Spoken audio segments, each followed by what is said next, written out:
विदिशा जिले में लगातार हो रही वाहन दुर्घटनाओं को रोकने के उद्देश्य से पुलिस अधीक्षक विदिशा रोहित कासवानी ने पूरे जिले में सड़क सुरक्षा और यातायात नियमों के बारे में जागरूकता अभियान चलाने के निर्देश दिए हैं।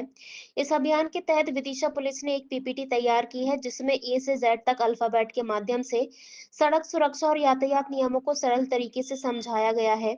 आज इस पीपीटी के आधार पर विदिशा में व्यापक स्तर पर जागरूकता अभियान चलाया गया। काम करने के लिए आगे पीछे नहीं बढ़ना, वो रह सकता है हमारा व्यक्ति को मूव करना पड़ता है ना। हमारा जो मूवमेंट है वो ट्रैफिक है ना। व्यक्तियों का एक स्थान से दूसरे स्थान में जाना ट्रैफिक कहलाता है। तो बोलते हैं मूवमेंट, ट्रैफिक मूवमेंट जो पैदल भी होता है, साइकिल से भी होता है, स्कूटर से भी होता है, कार से, जीप से, बस से, ट्रेन से और सबसे होता है कि नहीं। ट्रैफिक क्या है? मूवमेंट है हमारा। अब जब मूव करेंगे तो